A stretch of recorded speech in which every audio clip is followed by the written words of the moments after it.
Thank you very much. My name is Stephen Ongpin. I have many hats, but I'm a dealer in Old Master Drawings and 19th Century Drawings based in London, but I'm also on the board of the Drawing Foundation. I'm here to introduce the event partner for the panel this afternoon, which is the Drawing Foundation. The Drawing Foundation is a New York-based non-profit organization founded in 2023 that celebrates the art of drawing through developing and promoting events such as the one you're attending today. The foundation hosts a range of events throughout the drawings world, including exhibition tours, symposia, panel discussions, study room sessions, life drawing competitions, and plein air festivals. The foundation works with a variety of institutional partners, including Trois Crayons, obviously, the Metropolitan Museum of Art, the Getty Museum, the Morgan Library, the Salon du Dessin in Paris, and Master Drawings New York. Just a quick sort of plug, if you want to learn more about the Drawing Foundation, do have a look at the website, which is www.thedrawingfoundation.org, or the Instagram tag is at the Drawing Foundation. This particular panel discussion brings together the two pillars of our mission: drawing scholarship and contemporary drawing practice. While we often produce events that highlight one or the other, it's more rare to have the opportunity that we have today to do both and to give life to contemporary drawing practice through the lens of traditional materials. The Drawing Foundation would like to thank Trois Crayons, in particular Tom Neville and Alexa Boyle, for inviting the Drawing Foundation to collaborate on this event, as well as our esteemed moderator and panelists to join us today. Thank you also to my colleagues at the Drawing Foundation, in particular Alison Wusher, who Tom already thanked, the co-founder and executive director of the Drawing Foundation, for all her work in bringing this event together. And I will now pass the microphone to Annette, if she doesn't have one there. I don't. Thank you very much. Well, thank you, Stephen and Tom, and everyone involved. Before we started, I just wanted to congratulate everyone involved in the exhibition upstairs. What an absolute treasure trove of works up there, and I'm very much looking forward to going back up to look at them in more detail afterwards as well.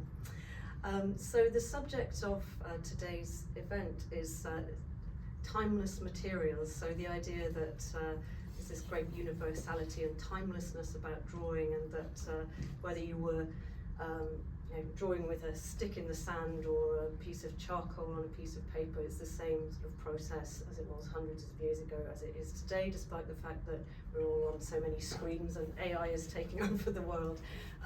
There is something so powerful about drawing, and as Stephen said, we want to hear from the artists themselves. So I'm going to start just to introduce you to the panel with a few potted biographies. So on my left is Joana Galego, who works an artist working in painting, drawing, and collage. She studied painting at the University of Lisbon in 2016, and then moved to London to attend the Royal Drawing School in 2017. And since then, she's continued her practice, working in arts education and exhibiting in the UK, Portugal, and beyond. Her solo exhibitions include Seashells in My Mother's Garden and The Giant Boulder Rolling Down at Isabel Sullivan Gallery, New York, which was this year, and Mole Lunar Sinal, which I might not have pronounced quite correctly, at Soho Review, London in 2023. Joana was awarded the Sir Denis Mann Award at the Royal Drawing School in 2017, and she was also shortlisted for the Trinity Boy Wharf Drawing Prize in 2019. She's a member of the artist-run cooperative Lewisham Art House, where her studio is. Nicholas, on my right, is a painter whose work examines aspects of human behaviour which are conveyed through symbolism and through direct observational painting. He's had solo shows at the Russell Coates Gallery and Museum, Bournemouth, the Royal Cornwall Museum in Truro, and Liverpool Cathedral for the opening of the European Capital of Culture. He has works in public collections, including the British Museum, the Frizeros Museum, Athens, and Falmouth Art Gallery. His most recent exhibitions were at the Horse Hospital, Bloomsbury, and at Emmanuel von Baer Gallery, London. Pippa, on my left, studied fine art at Falmouth University. She graduated in 2012 and has since had 8 solo exhibitions, and she's exhibited her work in numerous group shows, nationally and internationally. Her paintings emerged through a process of digesting what she calls an omnivorous range of intellectual and cultural source material, but equally they're the product of many small and deceptively simple physical acts. Her images propose a reality in which the chaos of contemporary life is not cause for despair, but instead a possible resource. So all of you, as you can probably see from the images, one way or another, use drawing in your current practice as a big part of your work. And I thought it might be a good introduction just if each of you could explain how you use drawing today in your practice and perhaps how that developed. I'm going to pass my mic to you, so maybe you want to start with Okay, this. hello everyone. I draw every day, I guess, and work in the sketchbook most of the time, and just for almost like the sake of drawing. And you know, sometimes it's an opportunity to sort of hold on to a moment, and not necessarily with a bigger purpose than that. But also, I do small preparatory drawings. This is a study. This is my daughter. It's like drawing in the evening. She's watching a film or something. So this is black chalk with a little bit of white heightening, which I don't normally do, but I thought for this it might be quite helpful.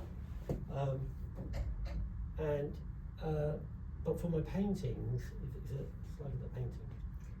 Yes, sorry, can we? That's all right. That's it. That's it. So this on the left is actually quite small. It's like 10 centimetres high, so it's like a pocket sketchbook. That's just drawing with a big thick piece of charcoal. And really, it's an opportunity to get ideas down really quickly. And it's just sort of working out composition. So I think I made out 3 or 4 of these. But then for the actual painting, I would have done quite a cursory drawing, a linear one in charcoal. And then we've had models to come and sit, and then the other figures are like lay figures, you know, for painting the fabric. So the drawing, not quite so important there, other than just sort of mapping it out. But years ago, I used to make preparatory drawings all the time. I've sort of gone back to that a little bit, because I'm actually working on some prints now, and I need more information. So I started doing some preparatory drawings. But generally speaking, I'm just drawing for, I don't know, when I respond to something, and some things kind of shout out that they want to be drawn. And is there, there's a sort of greater immediacy there, isn't there? I mean, Yeah, you know, if definitely. something shouts out to be drawn, you can do that Yeah, straight definitely. away. Whereas painting is so laborious. You have to really want to paint. Yes, right. Absolutely. Joanna? Thank you for having me.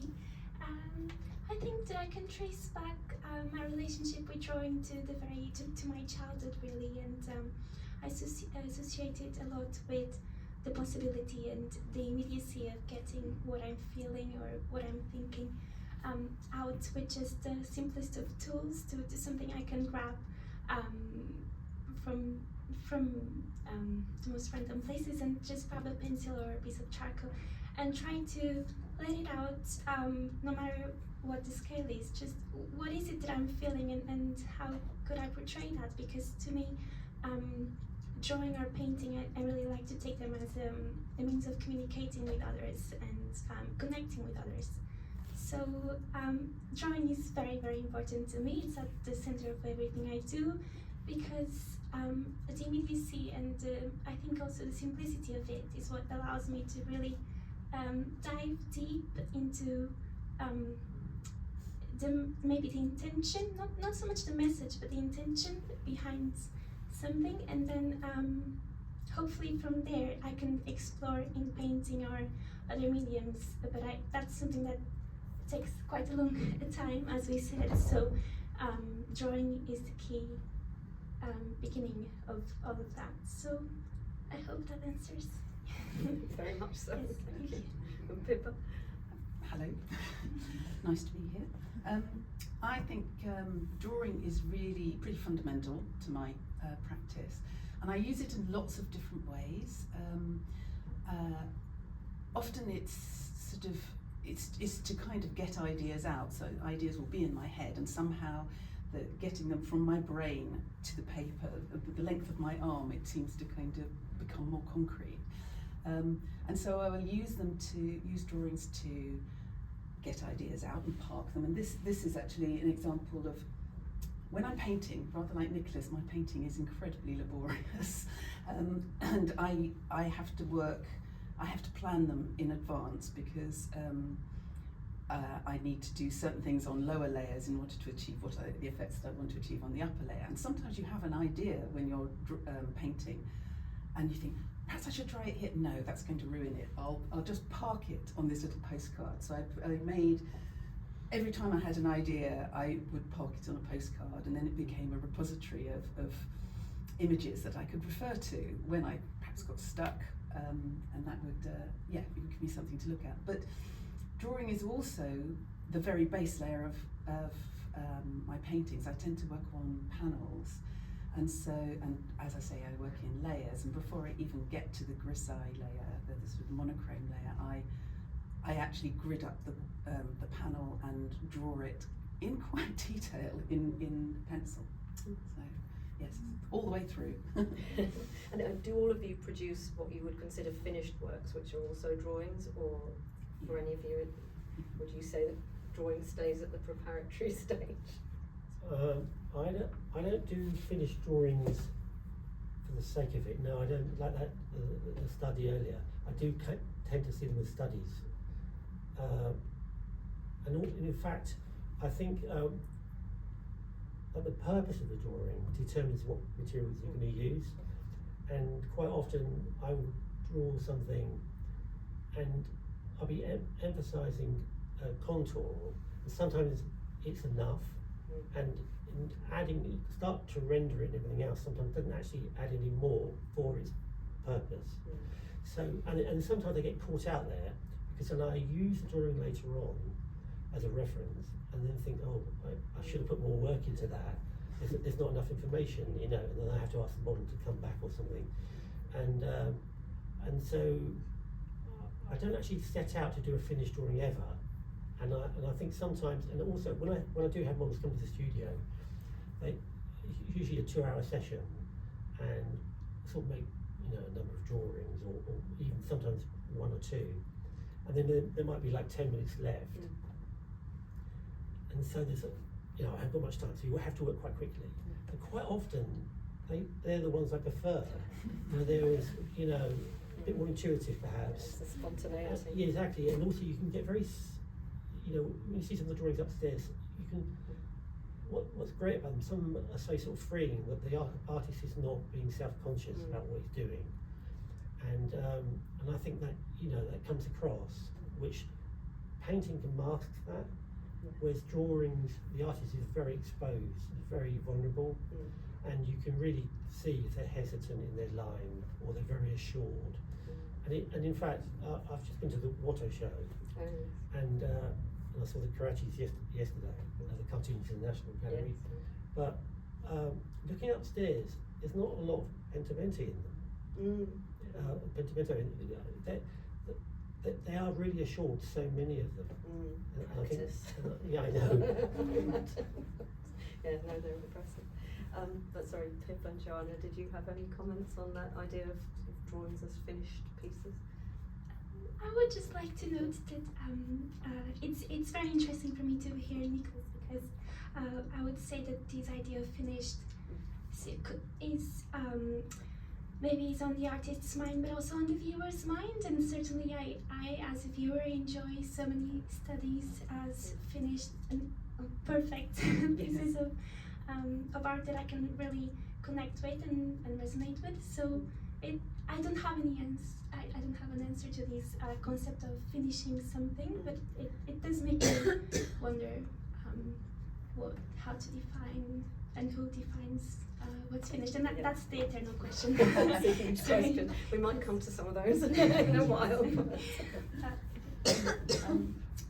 Yes, I do finished drawings, and I tend to approach it. I don't see why a drawing shouldn't be the final piece, and I tend to approach it by exploring the sort of conceptual use of the material, and whether it's and this is a good example, whether it's whether the material can lend itself to some of the concept of the piece. And I do tend to work with ideas and conceptual things in paintings and the drawings. And these were a series of silver point drawings that I think it was probably around about the Me Too movement, around about that time. And there was a comment made by a Nobel-winning scientist who said the problem with girls in the laboratory is that they either cry or they fall in love with you, or something like that. And then there was a Twitter campaign called #DistractinglySexy, and it was just saying, kind of women scientists posting pictures of themselves dressed up in all their kind of masks and kind of lab gear, saying I'm distractingly sexy or something. And it led me on to this idea about women's roles, particularly in science, and these were small portraits of famously women who have contributed a massive amount, but whose contribution has been sort of slightly minimised since, the dawn of time, possibly. And it was like an act of remembering, and it was I chose to use silver point for that because it's very slight and delicate, but actually when you use it, although Nicholas was telling me earlier, when you use it, I certainly couldn't find a way of erasing it. So I really liked the idea that the material I was using to draw these women's faces was not going to be erased in the way that their reputation had been erased over the years. And also, as you use it, it kind of, the colour changes over time. So I like the idea of perceptions changing over time. So that was, that's kind of how I approach kind of finished drawings. But I also do finished drawings as a way of, sometimes because the paintings take a long time, you have an idea and you think, actually I just don't want to get the paints out. I just want to get this idea on paper. And it can work just as well as a large drawing as it does as a painting. So. Thank you. And you all work in the figurative tradition in different ways, and you've all had very sort of compelling interactions with the art of the past particular artists. And I wondered if you could tell us a little bit about how you came to particular artists' work and how you've incorporated it in your own. Joanna? Me? Yes, I'm happy to actually start with this piece, which I'm a little bit embarrassed to. I mean, it has been years, but at the same time, it was a breakthrough work for me because I found in it a way of conciliating these newfound practice that I discovered while being a student at the Royal Drawing School, of just going out maybe to the National Gallery and drawing from other artists' works in front of them. And so this actually the starting point of this drawing was a tiny sketch I made while attending a talk as well about old masters drawings. And I really spent a lot of time trying to find the original, and I believe it's this Raphael's drawing of an old man carrying a young man. I'm not sure because it's not exactly as I remember it, but I think this was the source of my very small sketch that I just carried in a sketchbook, like Nicholas. I like having a sketchbook always at hand, and while flicking through my sketchbook, I saw this small drawing, and it connected to something I wanted to say at the time, and so it was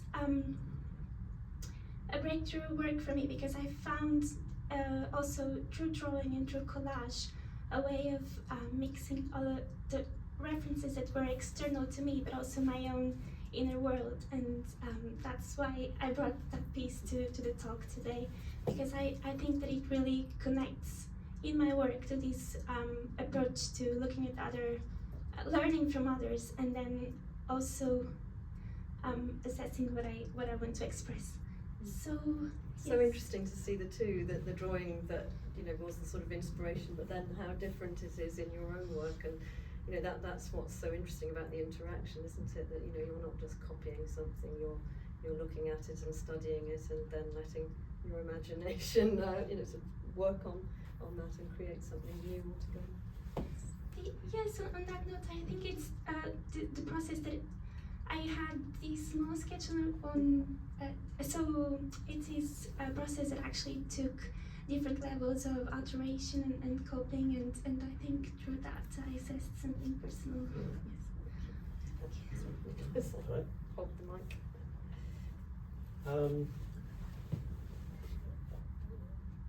I think sort of, these ones here, I was talking about not doing preparatory drawings, but so I started working on a small series of, they'd be like plate lithographs, and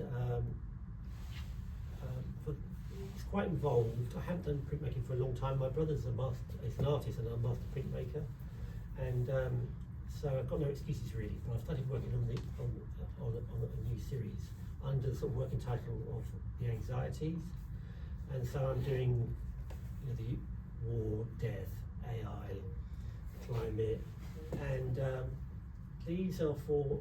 So this drawing here is for a figure on the left, which I'll show you. The one on the far right is for the central figure, and this is a fallen tree. So is the other slide available? Can we go forward or back to the next slide? This one. Oh, no, yes. Sorry, back again. That's it. Yeah. I had a little bit of trepidation to show you this because this is actually the drawing, not finished lithograph. But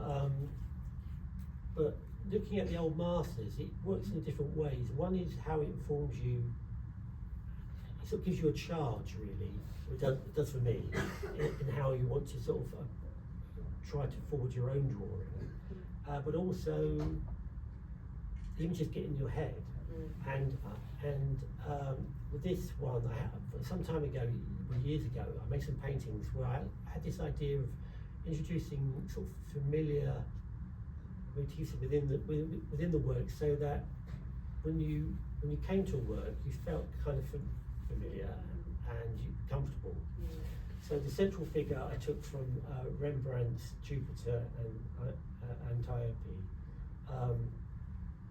and I think he took it from Annibale Carracci's etching, but a similar form. And in the Carracci, her head is thrown further back, which is quite sensual, which wasn't what really, I wasn't really after that. So her head's a bit more forward. And then the two figures on the right are from the man there. They're from Caravaggio's Madonna of Loreto. So if you know these poses, so it's not like, you know, a direct. I haven't copied those images, but I thought I've always really liked that kneeling figure, although you can't see his dirty feet. And then this dog here is from Anthony van Dyck's, from a drawing from the Duke of Richmond. So I quite enjoyed those. Velasquez, the hands from Immaculate Conception are sort of still the greatest hands in painting. But so they don't actually. They're nothing to do with the content of the work. They're just kind of playful thing that I'm quite interested in. This actual work is around the erosion of trust, but I quite like introducing different aspects, and it sort of gets me thinking in a slightly different way of just throwing a direct line. Thank you. A very relevant image as well, I think. So Pippa, would you like to comment? Just remind me what. We were talking about you know, you were all working in the figurative tradition, and that you've all sort of engaged quite directly with the art of the past and sort of drawings in particular. But you've spoken already about your use of silver point, but yes. Are there sort of particular artists whose work you look at, and how do you use it? Yes. Oh well. I mean, not dissimilar from Nicholas actually. That I do refer a lot to Renaissance painting, and I would Renaissance and Northern European sort of Flemish painting, and I particularly religious painting, and I approach it from a very secular point of view, but I sort of sample poses. So I kind of see a pose that I really like, and then I try and recontextualize it in a recontextualize it in a sort of modern context to try and sort of say, so refer back to the ideas that were contained in the original painting, but actually to say something more about the contemporary world. So the one on the left is clearly a Madonna pose. And actually, but I also do this not just from old paintings, but I also do it from more modern photographs as well. So this here on the right was from an iconic photo of Elizabeth Taylor, kind of backcombing her hair. But I quite liked the way she was sort of patting it, and it just looked like she was inserting kind of something into her head. So yeah, very much the drawings are probably less connected to the paintings than the paintings of the past than the paintings, but always informed by them. Thank you. And does it make a difference to you? I mean, we're all working, both art historians and artists, and everyone really, so often working from screens and from reproductive images. Does it make a difference to you to be able to access original drawings? Do you find that more inspiring or more challenging or overwhelming? Is there a difference for you? I think there certainly is. I mean, I rely on books. I live in Cornwall. It's quite hard to see all the shows, but just scale for a start, and also like in the Water exhibition today. There was one which I've seen before in reproductions, and I think I might have seen it in the show in the Royal Academy some years ago, but of the study of hands. And there's a bit what I refer to as like reflective light on one, and we were talking about very small, delicate, nuanced drawing of these hands. There's almost no changes on them whatsoever, that they are done in one go. But there's a little bit of reflective light on one of the fingers. Now it might have been the chalk just didn't lay down when he did that, but he decided to leave it. In reproduction, that's really quite hard to see, and it's hard for that to come across. And so, for me, it makes such a difference. And also, sometimes because you have to have faith in the publisher's got tones right and everything else. So sometimes you can see that can vary, and so I just think it makes a big difference. It's texture as well, I suppose. Surface is something that you don't get. But how do you two feel about it? Yes, certainly. I usually don't do it more in the flesh, just I think out of practicalities and accessibility. But certainly I get to, I think as makers, or I can only talk about myself, but as someone who does the work, I take a lot from taking the composition in, but then so much more when I'm in person in front of the work, about texture, about how something, the layers as well, look on the, I mean, not with works on paper so much, but look at the side of a painting, etc. So yes, I do love books and also some parts of screens because of the accessibility they give me, but especially for drawings, so they're often hidden away in boxes, aren't they? Yes, for their own good, of course.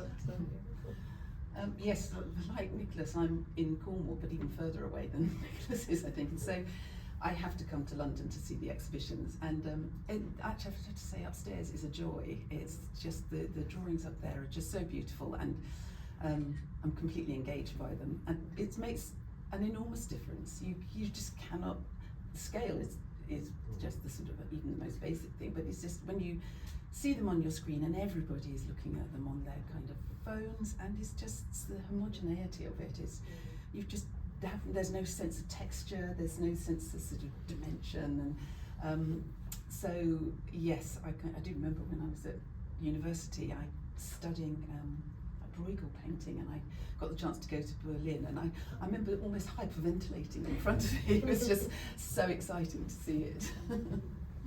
Yes, that's the wow factor sometimes, doesn't it, when you see something like that. But I wanted to ask all of you, I suppose, about some of the challenges. I mean, you've obviously all had these very sort of positive interactions in a way with the art of the past and how you've been able to bring that to your own work. But I wondered what you thought about, what are the sort of potential pitfalls, or what do you find sometimes challenging or difficult about working with artists, the work of artists of the past? Shall I? Go ahead. I don't want to jump in ahead of anybody else.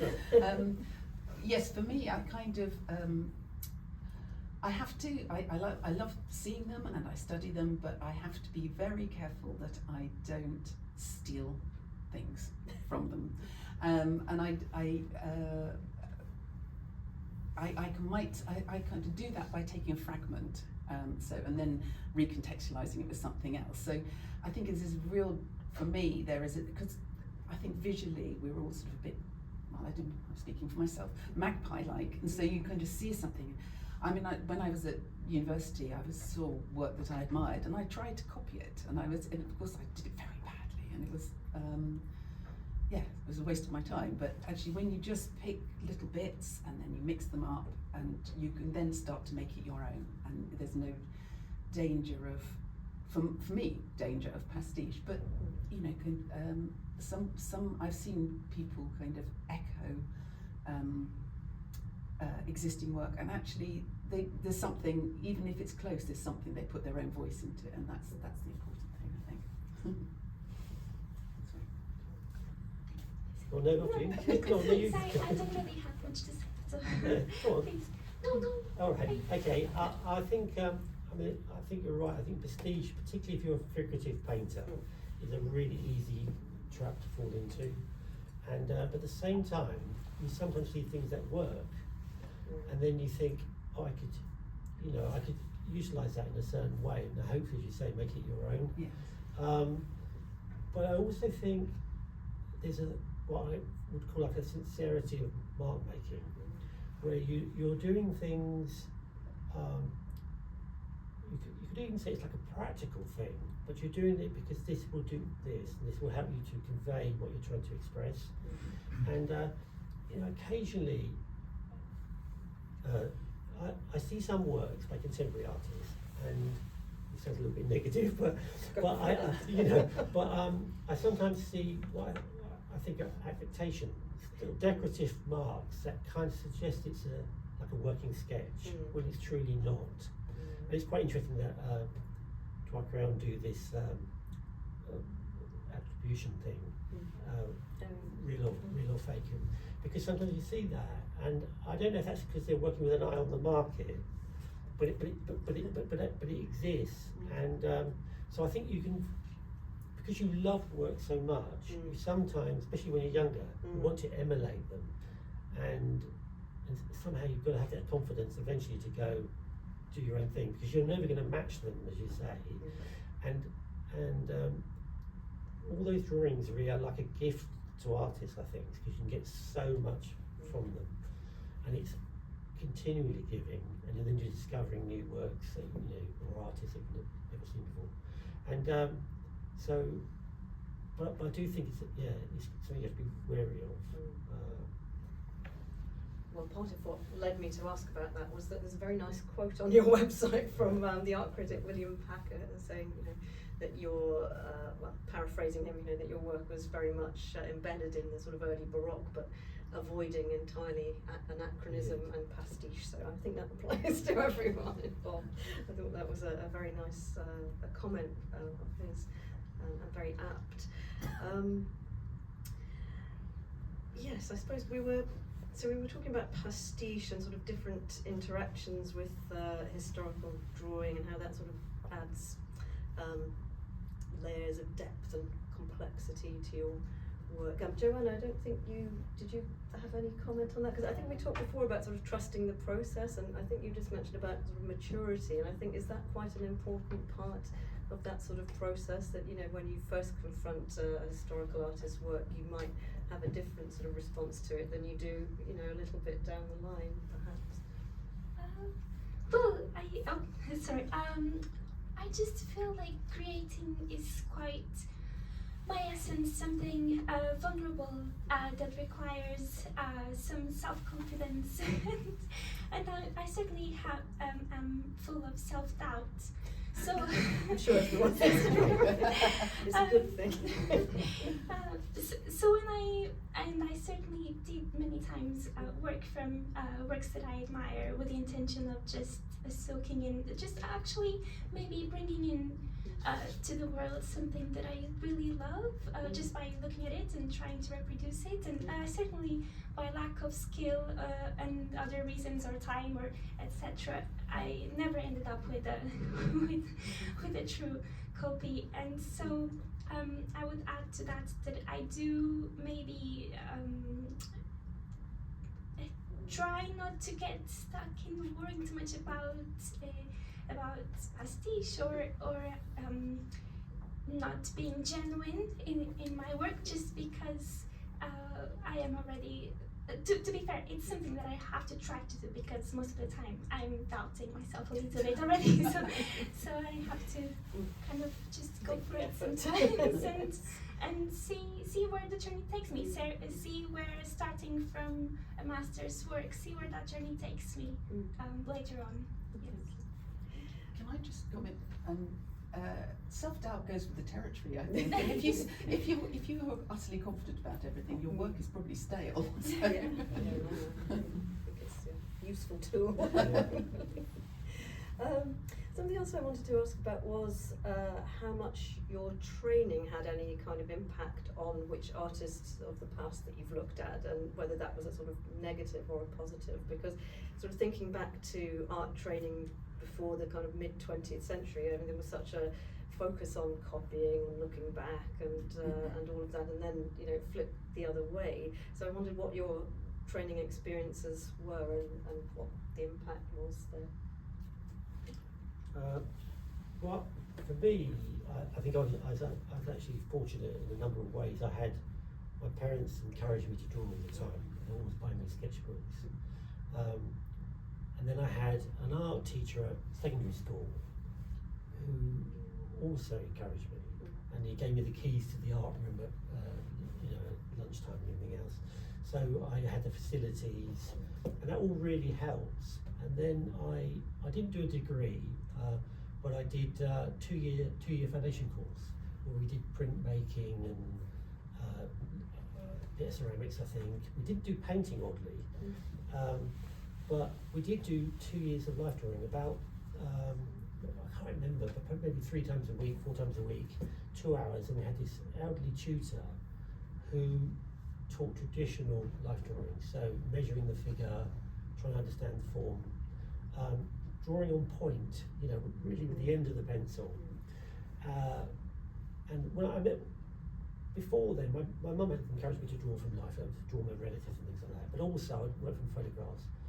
And at that age, it's really easy just to get obsessive and try to copy a photograph. When you go to a life drawing class, and you get a certain result, you go to a life drawing class and you suddenly realise you can't really draw at all. As soon as you get in front of the model. But that, then going to the National Gallery from a young age really helped, I think. And it was just fortunate because I don't think that necessarily made me a figurative painter. It just, you know, happened to be the right thing. And so when I look at old master drawings, I'm particularly interested in people drawing on point. I'm also interested, which came from life drawing, where if you are going to render it, you start off, you know, with the masses, and then any lines from that follow form. So you do everything not to flatten an image.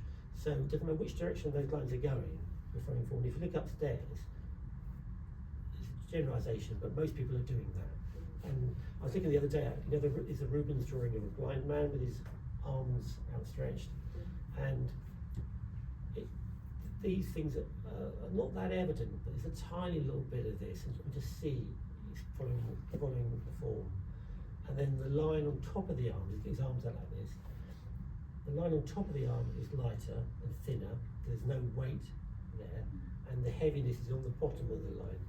And I think that's from those initial days drawing, but also just looking at old master drawings, seeing what they do, and you just see it over and over.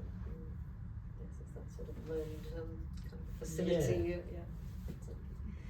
Joana, you studied at the Royal Drawing School, so I wondered if that had had sort of particular effect on what you looked at and drawing in your own practice. Yes, certainly. I think a major shift in my work was that when I moved to London to study at the Royal Drawing School, and so we had classes at the National Gallery and other galleries, and really looking at works that I had seen maybe only in print back home, and so that was definitely a big change, and I think that I still I work in that way still, so definitely. But it's also, I have to say that it's really interesting to hear that Nicholas also got the key for the art room during lunch break, because that's something that I was very lucky to find a go-to artist. I think you're absolutely correct. The school teachers, when I started doing my A-level, they're so influential, and I was a scientist. I was doing kind of maths and physics, and then I did A-level art, and then that was where I wanted to go. So yes, that was really important, but I was a late starter with fine arts. I went back to university as a mature student, and at that point I think I missed out on that sort of more traditional training that you might have had. Because it was all quite loose, and there was a lot of digital work, and it changed. But I did have one tutor who was slightly more old school, and I didn't really quite understand. It didn't get into my brain at the time, but it's one of those things that filtered down, rather like seeing paintings in the National Gallery. You don't know quite what it is that you've looked at, but it filters down in your subconscious, and then you find it coming out when you're making a painting or a drawing. And he ran what he called a Sienese workshop, where we all had to kind of paint in monochrome and different tonal levels, and I didn't really get it, but I realise now that's what I do. That's what I do when I'm kind of painting my grisaille layers. So it's just people, it's the teachers actually that are important. But interesting that it took a while to filter through that, yes. That particular lesson that at the time you didn't really see the point, and no, now it's a I think that's probably just me. No, I think it's good, that sort of filtration, isn't it? That process. I wanted to move on to some, possibly slightly silly questions, in the sense that I know there isn't really an answer, and it's quite a totally open-ended question, but I'm interested in your definitions of drawing, and if you have those in your head at all when you're working. And one of the reasons I ask it is because, from the kind of curatorial side, you're always, one of the first things you're confronted with, in a way, a junior curator comes in and they're given a pile of works to catalogue, and the first thing you have to say, drawing, painting, sculpture, and you go, I've got this drawing, but it's got some paint on it, or it's a collage, or it's got something sticking out of it. To give it a category, and you inevitably see things through that lens, even though obviously art has moved on from many of those boundaries. So I'm just interested in what your thoughts are on the kind of definition of drawing in your own work, and whether you start work on something, and if it's mixed media, do you decide at some point it's not a drawing anymore, it's become a painting or something else? Who wants to start? It's actually quite hard to answer, I think. Yeah. I think if you sometimes start with a drawing, I think sometimes you might wish to keep moving with it, and then it becomes something else. And I did a self-portrait a few months back. I haven't done one for a while, but I did it on canvas, did a charcoal drawing, and then just blocked it and rendered it. So if it had been on paper, you might think it was a drawing, certainly more than a painting. So I think, is that really, perhaps the market decides that more than artists. And what I do think's changed, perhaps, is, I don't know, but I think those drawings that are quite expressive because they are preparatory and things like that, perhaps modern taste is leaning towards that more than perhaps some really highly finished drawings that are very clean. Well, that is a generalisation, but even so, I think these things can change, can't they, over time? But from the point of making, I think you don't really know where it's going to go at the beginning, and sometimes you need to work more because it's just not working. Or other times you stop early, and then it would be just a drawing, I guess. Thank you. Well, I used to try and say to myself, oh well, I tried to make rules about things in my head, so I know where I am. And I used to think, oh well, if it's dry materials, it's a drawing. But that doesn't work because you might use a bit of gouache or a bit of watercolour, and then, for example, stitching. That's a drawing for me. Sewing buttons on, that's still a drawing. And maybe it's just a drawing maybe it's what the artist says it is. So rather than I mean, I would probably, everything I do is drawing until I put some oil paint on, perhaps. Interesting. But yeah, that's a good point about the artist. It's what the artist says, but so the artist needs to make sure that and always write your name and date on it, so there's no mystery. Yes, well, I've always had this question myself, and I would like to go back to my childhood again. I always end up going to my past, but I grew up being Portuguese. I grew up with Paula Rego's work a lot, looking at her work, and she works with pastels, and many people would consider her work paintings, and it's all very confusing, but it just gave me perhaps the confidence to approach her work with the materials that it asks for, or that I feel that are suited at the time, and which leads eventually to something like, if we can just show a slide where I really wanted to talk about this topic. Just do you think it's forward or back? I wouldn't know. It's just the one. Yes, one. thank you so much. So this would be. I brought this specifically because of this question, because I don't know what it is. It's work on calico, and it uses pastel and acrylic, and it has a bit of paper stuck to it, and so it's a combination of just the work kept going and I kept adding materials to it, and I do love dry materials and drawing materials, and sometimes I do feel insecure about this question in my own work, and then I look, for example, at Lautrec's paintings, which for me are almost, he uses the brush, but to me it feels a bit like he paints as if he's drawing. So, and I find lots of comfort in that. I'm not comparing myself at all, but I'm saying that it's allowed to bring drawing into painting and vice versa. Yes, thank you. We're talking about some of the materials. I'm just taking the theme of today's discussion is timelessness. So I wondered if you had any comments on the timelessness of drawing and the materials, and if that's significant for you at all. Not fine as well. It's a big question. It is a big question, but I think that part of the attraction of old master drawings in particular is because you are actually, in the literal sense, looking at time. So we all know how long that takes, like a millisecond to make a little mark. So you look at a Rembrandt drawing, and you can actually see what he was doing, 400 years ago, by those marks. So it's like an insect in amber or something. It's just like preserved and it's there, and you can, what I was saying earlier, you can see how he wasn't at that day in a certain way. So what drawings can do is, like, you look at a constable drawing, and it gets beyond, say, a mere recording of some trees, and you can sort of recognise yourself in a way through, like, I've been to a place like that. I know what it's like when the wind blows through those trees.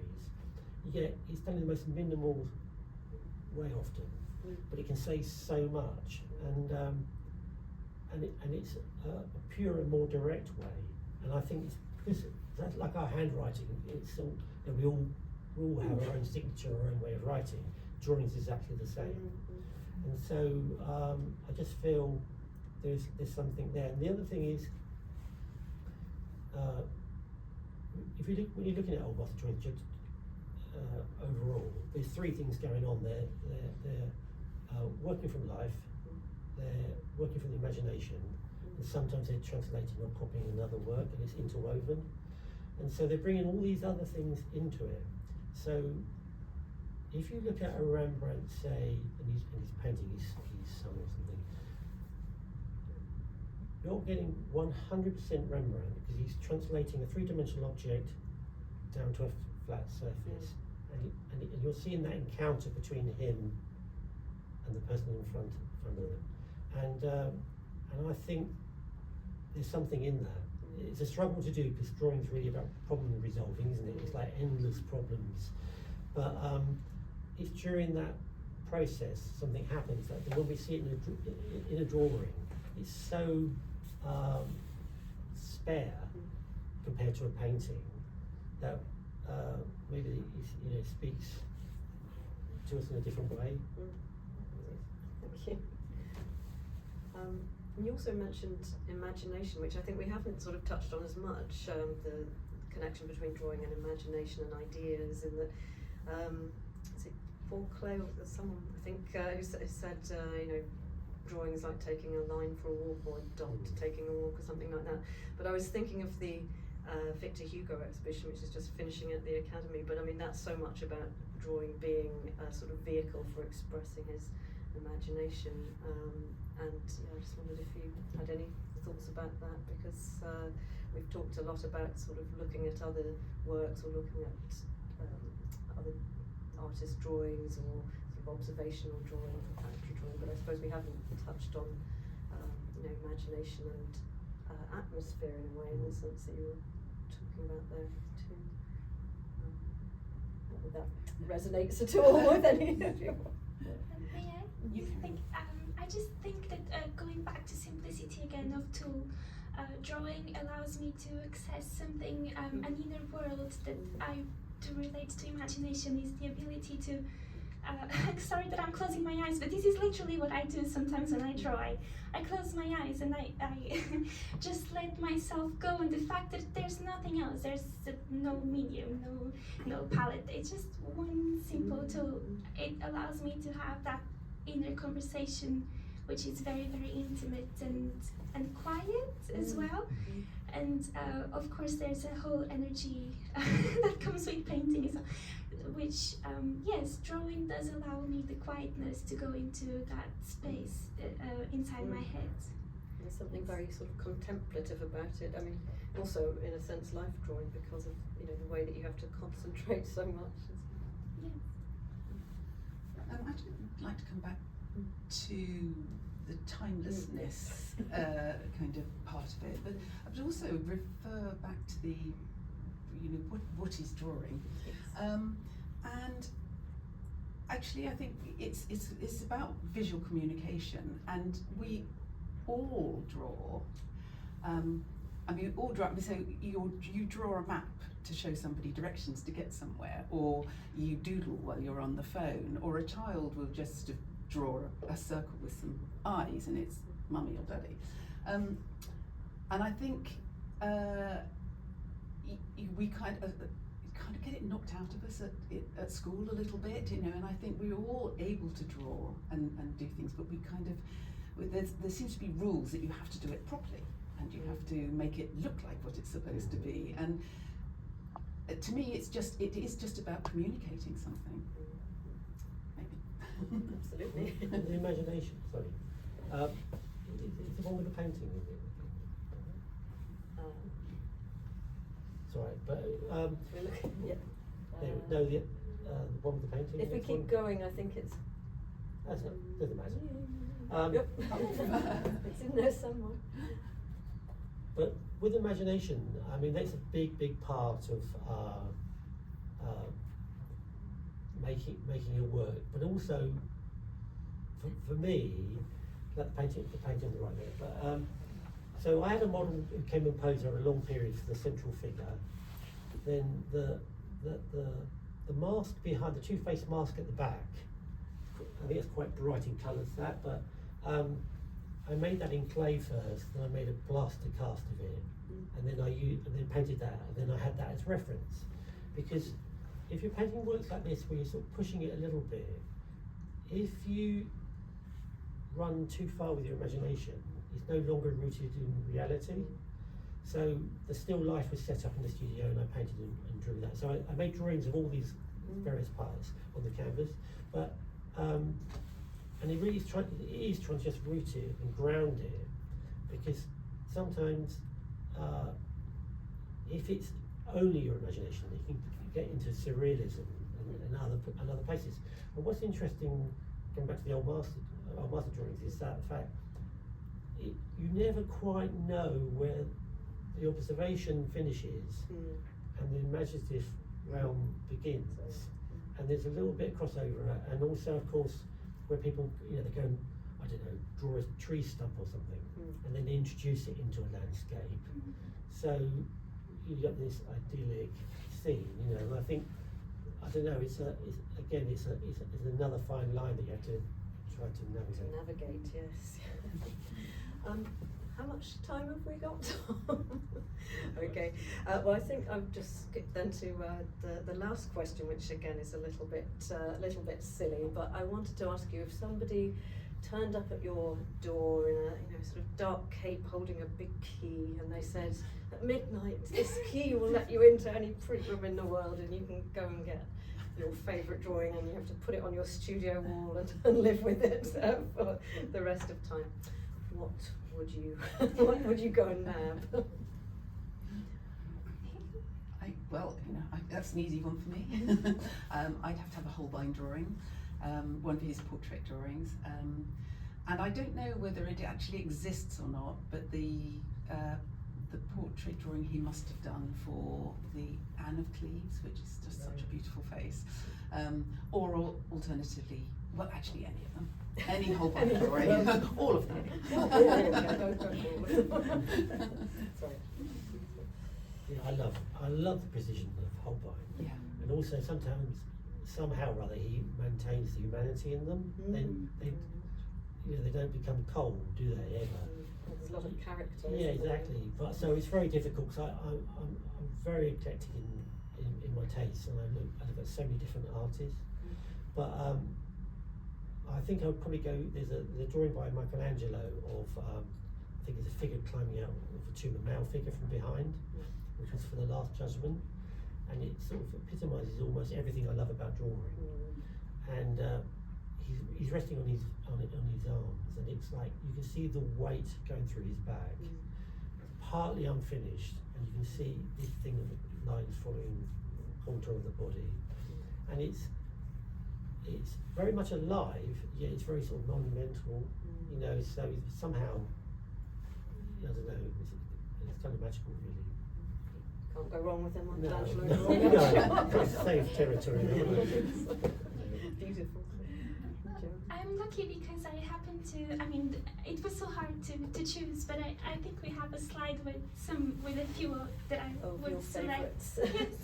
So and they happen to be, so the three of them came from that search for Raphael's drawing that led to the work that I showed. But then I remember I actually saw this show twice, and I only realized during this search. So this was Lines of Thought, I think, drawings from the British Museum, Yes. I think, and I saw it here, but then I also happened to see it in Rhode Island, and it was by chance, and I saw these drawings in the flesh, and they spoke to me then, and they still speak a lot to me now. So it's Rubens and Rembrandt, and I do think I relate to them a lot in the sense of human connection and a joyfulness and doing things in group, but then also tenderness and care in the Rembrandt's drawing. And then yes, the list is endless, but I would I still stick by these. Yeah. Good choice, I think. Okay, well, I think I'd like to thank everyone on the panel for all of your Fascinating comments, and I think we possibly have time for some questions from the audience. If anyone has any. I'm always the embarrassing one. I'll ask a question. And Thank you've all you. been trained professionally by the sounds of it. I'm an amateur artist, and sometimes I go into a freeze mode and I just can't. How do you get out when you're locked? You want to paint, and you're at home in the garden. You're looking down here, just can't get the pen to the paper. Is there any technique? I don't think it's the technique, but to be honest, I think it happens to all artists, no matter how long you've been doing it. And sometimes, halfway through, you suddenly go, I have to attack it. You have to slightly attack it, be a little bit aggressive, and just push through that. And it either works or it doesn't. And also, be prepared not to think that you always have to finish something. So I have like a wood burner in my studio, and loads of drawings have a very short so I think you can be over precious, you know, people make a drawing or whatever, they frame it, you know, and I don't think you have to take it that far. And so, and also of course sketchbooks allow you to Yeah, I noticed that. It's yeah, something I don't do, which I should consider yeah, little you sketchbooks. should always carry a sketchbook. Yeah. I think, you know, just really helps. Well, I'm glad it's not me then. No, I'm sure it's not. Thank you. I would also say that if what you're doing is not working, then you change the way you're working. If you were doing pencil and paper, then get some big poster paints out and splash it, or do it bigger, or do it smaller. But you know, but just do something, anything, because when you get going, if you're working, you gain momentum, and you keep working, and then with me, it's usually about on the 7th day. That's what I'm doing. But it takes time.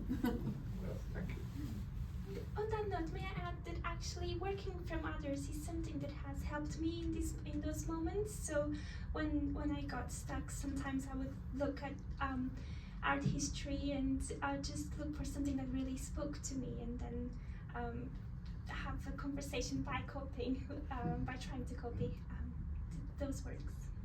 Thank you. Thank you. Another question? Yes.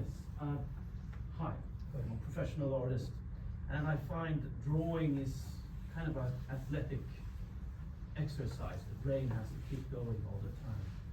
So I was just curious to hear how many hours per day you estimate that you draw, and do you keep it up, and what happens when you fall out of it?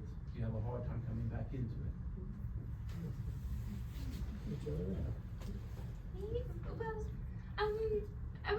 It's interesting because I think maybe coming back to the question of painting and drawing. So I paint and draw most of the time. Those are the two things that I do, and I have this just no intrinsic notion that I'll try to do it every day, just as something, not so much as a regime, but more of it's something natural.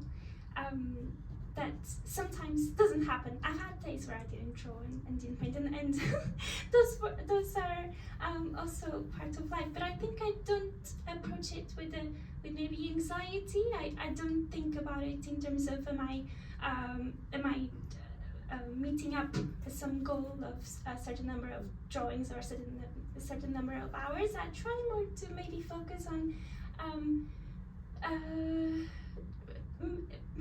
meaningfulness, which is something that I don't achieve most of the time. I find it really hard to achieve that, but putting something out that I feel invested in, and sometimes that also, it happens to be just almost a practice exercise, a practice drawing, because it has in it the intention of just, like you said, strengthening those muscles, those drawing muscles, and the observational muscles as well, if that makes sense. Yes, absolutely. Now, many times the best drawings are made relaxed, but then there's the strengthening part as well, the exercise. Yeah, so on that note, may I just say something that really stayed with me? A teacher once told me that I could, I don't don't want to get too long, but I was, while I was a student in Portugal, I was very focused on delivering as much as I could on any assignment. And one day I did tell my teacher, oh, I feel quite tired, I don't think I did good work this week. And he told me, well, you can do tired drawings. And that really spoke to me. It's just allowing what you're feeling and the energy you're having impregnates the drawing. And if you're tired, then something comes out of it which is very different from the moments when you have all the energy and ambition in the world. So, yes, thank you. I actually agree with, you know, so much of that resonates, because I don't have like a quota I have to draw all the time, and sometimes when I come back from the studio from painting, you know, I'm just exhausted. And but I have got a little setup at home where I can draw at home and at the studio. But also, I'm always torn, because there's something very liberating about drawing as opposed to painting. And if you look at someone like Adolf Menzel, he was just drawing all the time. I'm not entirely sure, but I think the last 10 years of his life, he was just drawing. And there's something about that is so attractive, of just getting so many ideas down, and also hopefully improving on the way, and be able to say more through less perhaps. And so, but I don't think it's perhaps healthy to think I've got to be just drawing. It's really responding to a moment, seeing something that you feel I want to hold on to. And I think that there's something in that, like I drew my daughter growing up.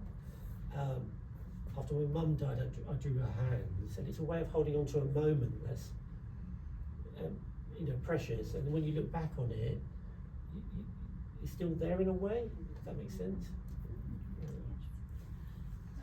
You said something, did you say something about getting back into it after a break? Was that what you were hinting at? Yes. I mean, I don't measure myself the hours. I mean, drawing is both a spontaneous thing and a conscious action. So it's